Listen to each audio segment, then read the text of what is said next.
புத்த பெருமான் காட்டுக்குள்ள எல்லாத்தையும் வெறுத்து போயிட்டு இருந்தாராம்.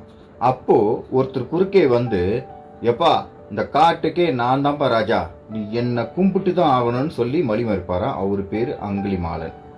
புத்த பெருமான் அவரையும் பார்த்துட்டு, எப்பா நான் கண்டிப்பா உன்னை கும்பிடுறேன், ஆனா எனக்கு ஒரு நீ வேலை பண்ணு, அதுக்கு முன்னாடி என்ன வேலை பண்ணுன்ட்டு அங்குலிமாலன் கேட்பாராம். அதோ அந்த மரத்துல தெரிகிற ஒரு கிளைய வெட்டி எடுத்துட்டு வா சொல்லி அனுப்புவாராம். இது என்ன பெரிய விஷயம் சொல்லிட்டு அங்குலிமாலன் அந்த கிளைய போய் வெட்டி எடுத்துன்னு கொடுப்பாராம்.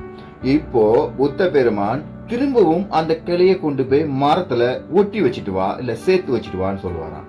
இத பார்த்து சிரிச்ச அங்குலிமாலன், உங்களுக்கு என்ன பைத்தியம் பிடிச்சிருச்சா? வெட்டின கிளைய எப்படி ஒட்டு வைக்க முடியும்? எதுவுமே சாத்தியம் கிடையாது.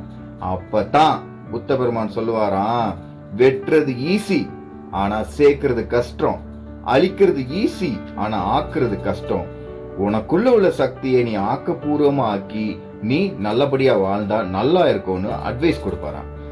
அப்பொழுதுதான் அங்குலிமாலனுக்கு புத்தி வந்து தான் பண்ணிய தவறுகளுக்கு வருந்தி புத்த பெருமானுக்கு ஒரு சிஷ்யனா சேர்ந்து அவரும் ஞானம் அடைந்ததா வரலாறு சொல்லுது. நம்ம லைஃப்ல நம்ம அழிக்கிறத விட ஆக்கப்பூர்வமா நம்ம பண்ணோம்னா எல்லாமே சாத்தியம்.